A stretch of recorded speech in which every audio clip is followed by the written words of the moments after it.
ಪ್ರತಿ ತಿಂಗಳು ನಿಮ್ದು ಒಳ್ಳೆ ಗೋಳಾಗೋಯ್ತಲ್ಲಮ್ಮ. ಮೌ ಎಲ್ಲಮ್ಮ ನಿಮ್ 3 ಜನ ಗಂಡಂದ್ರು. ಯಾರಯ್ಯ ನೀನು? ನಾನು ಅವ್ರ ಆಫೀಸ್ ಪ್ಯೂನು. ಪ್ಯೂನ? ನಿಂಗೇನ್ ಬುದ್ಧಿ ಗಿದ್ದಿ ಆಯ್ತೇನೆಯ್ಯ? ಅವ್ರಿಗೆ ಪ್ರಮೋಷನ್ ಸಿಕ್ಕಿ ಟ್ರೈನಿಂಗ್ಗೆ ಬಾಂಬೆಗೆ ಹೋಗೋರೆ. ಅವ್ರ ಜೊತೆನೆ ಕೆಲಸ ಮಾಡ್ತೀನಿ ಅಂತೀಯ. ನಿಂಗ್ ಗೊತ್ತಾಗಕ್ಕಿಲ್ವಾ ಅದೇನ್ ಕೆಲಸ ಮಾಡ್ತೀವಪ್ಪ? ಏನೋ ವಿಭೂತಿ ಹಾಕೊಂಡಿದ್ಯಾ ಅಂತ ಸುಮ್ನೆ ಇದೀನಿ. ಇಲ್ಲ ನನ್ ಬಾಯಿಂದ ಬರೋ ಮಾತುಗಳೇ ಬೇರೆ. ಅವ್ರನ್ನ ಆಫೀಸಿಂದ ಡಿಸ್ಮಿಸ್ ಮಾಡಿ ಗತ್ತಿರ್ದ ಆಚೆ ತಳ್ಳವ್ರೆ. ಡಿಸ್ಮಿಸ್ ಮಾಡ್ಬಿಟ್ರ? ಏನ್ರಮ್ಮ ನನ್ ಬಾರ್ಗೆ ಗತಿ ಅಷ್ಟೇನಾ? ಏನ್ರಿ ನಿಜವಾಗ್ಲೂ ನಮ್ಮ ಮನೆಯವ್ರಿಗೆ ಕೆಲ್ಸ ಹೊರಟೋಯ್ತಾ? ಮತ್ತಿನ್ನೇನು, ಆ ಯಜಮಾನ್ರ ಹತ್ರನೇ ಕಿರಿಕ್ ಮಾಡಿದ್ರೆ ಸುಮ್ನೆ ಬಿಡ್ತಾರ? ಕತ್ತಿಡ್ದು ಆಚೆ ದಬ್ಬಿದ್ರು. ನೋಡಮ್ಮ, ಬಂದ ತಕ್ಷಣ ನಾನ್ ನೋಡಕ್ ಹೇಳಿ. ಬರೀ ಕೈಯಲ್ಲ, ತಗೊಂಡಿರೋ 20,000 ಕೈಯಲ್ಲಿ ಹಿಡ್ಕೊಂಡ್ ಬರಕ್ ಹೇಳಿ. 20,000? ಯಾಕೆ ನಿಮಗ್ ಗೊತ್ತಿಲ್ವಾ?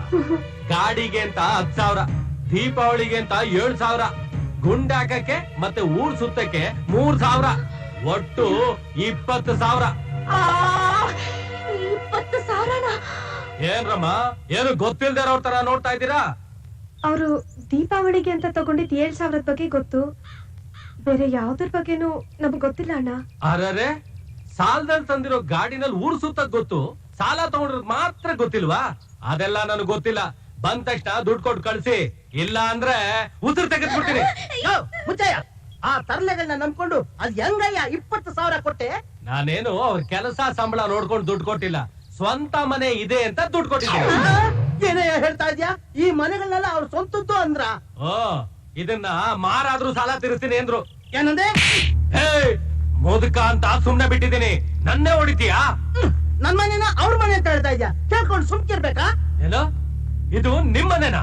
ಇನ್ನೇನು, ಇಂಥ ನನ್ನ ಮಕ್ಕಳು ನಮ್ಮ ಮನೇಲಿ ಖಂಡಿತ ಇರಕೂಡ್ದು. ನೋಡ್ರಮ್ಮ, 1 ವಾರ ಅವಕಾಶ ಕೊಡ್ತೀನಿ.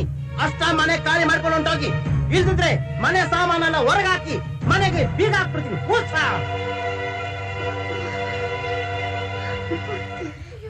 ಅಲ್ರಮ್ಮ, ಯಾರ್ದೋ ಮನೇನ ನಮ್ಮನೆ ಅಂತ ಹೇಳ್ಬಿಟ್ಟು ನನ್ನ ಹತ್ರ ಹಣ ತಗೊಂಡು ಹೋದ್ರಲ್ಲ, ಇನ್ನೆಂತ ಅಯೋಗ್ಯ ನನ್ ಮಕ್ಕಳ್ರಮ್ಮ ಇವ್ರು. ಇವ್ರ ಜೊತೆ ಹೆಂಗಮ್ಮ ಸಂಸಾರ ಮಾಡ್ತಾ ಇದ್ದೀರಾ ನೀವು? ನೀವಾದ್ರೂ ಹುಷಾರಾಗಿರಿ, ನಾಳೆ ನಿಮ್ಮನ್ನ ನಿಮ್ ಮಕ್ಕಳನ್ನ ಯಾರಿಗಾದ್ರೂ ಮಾರ್ಬಿಡ್ತಾರೆ.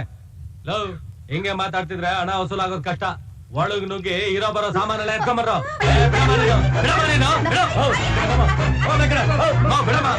ದಯವಿಟ್ಟು ನನ್ ಮಾತು ಕೇಳಿ. ಮನೇಲಿರೋದೇನೆಲ್ಲ ಆಚೆ ತಂದ್ರೆ ಅಕ್ಕಪಕ್ಕದವ್ರ ಮುಂದೆ ಅವಮಾನ ಆಗತ್ತೆ. ಸ್ವಲ್ಪ ದೊಡ್ಡ ಮನ್ಸು ಮಾಡಿ. ಅಲ್ಲಮ್ಮ, ಅವ್ರು ನೋಡಿದ್ರೆ ದುಡ್ಡು ವಾಪಸ್ ಕೊಡಲ್ಲ ಅಂತಾರೆ, ನೀನ್ ನೋಡಿದ್ರೆ ಮನೇಲಿರೋ ಸಾಮಾನು ಯಾವ್ದು ತೆಗಿಬೇಡಿ ಅಂತೀಯ. ಇನ್ ನಾವು ಕೊಟ್ಟಿರೋ ಹಣ ಹೆಂಗಮ್ಮ ವಸೂಲಿ ಮಾಡೋದು? ಹೇಗಾದ್ರೂ ಮಾಡಿ ನಿಮ್ ಹಣನ ನಾವು ತೀರಿಸ್ತೀವಿ. ನಿಮ್ ಗಂಡನಿಗೆ ಬೇರೆ ಕೆಲ್ಸ ಇಲ್ಲ, ಇನ್ ಯಾಕಮ್ಮ ತೀರಿಸ್ತೀರಾ ನೀವು? ಅವ್ರಿಗೆ ಕೆಲ್ಸ ಇಲ್ದಿದ್ರೇನು, ನಾವೆಲ್ಲ ಕೆಲ್ಸ ಮಾಡಿ ನಿಮ್ ಸಾಲ ತೀರಿಸ್ತೀವಿ. ನೀವು ಕೆಲ್ಸಕ್ಕೆ ಹೋಗ್ತೀರಾ? ಅಲ್ಲಮ್ಮ, ನಾನ್ ಕೊಟ್ಟಿರೋದು 1-2 ರೂಪಾಯಿ ಅಲ್ಲ, 20,000. ಅಣ್ಣ, ತಿಂಗಳು 1,000 ರೂಪಾಯಿ ಕೊಡ್ತೀವಿ. ಮೌ, ಅದೆಲ್ಲ ಆಗಲ್ಲ.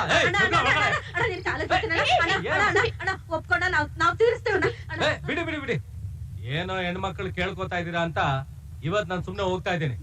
ಆದ್ರೆ ಒಂದ್ ಮಾತು, ಹಣ ಸರಿಯಾಗಿ ಬರ್ಲಿಲ್ಲ ಅಂದ್ರೆ ನಾನ್ ತುಂಬಾ ಕೆಟ್ಟವನಾಗಬೇಕಾಗತ್ತೆ. ಬಡ್ಡಿಗೆ ಅಂತ ಇವತ್ ಈ ಗಾಡಿಗಳು ತಗೊಂಡ್ ಹೋಗ್ತಾ ಇದ್ದೀನಿ. ತಗೊಂಡ್ರ ಕೆಲಸನೇ ಇಲ್ಲ, ನನ್ನ ಮಕ್ಕಳ ಗಾಡಿ ಬೇರೆ ಕೇಳು. ಬಡ್ಡಿ ಮಕ್ಕಳ ಮಾತುಗಳನ್ನೆಲ್ಲ ನಂಬಿ ಎಷ್ಟು ಮೋಸ ಹೋದ್ವಿ. ನಮ್ ಬುದ್ಧಿಗೆ ಚಪ್ಪಲಿ ತಗೊಂಡ್ ಹೊಡ್ಕೋಬೇಕು. ಅವ್ರು ಈ ತರ ಮಾಡ್ತಾರೆ ಅಂತ ಯಾರಿಗ್ ಗೊತ್ತು?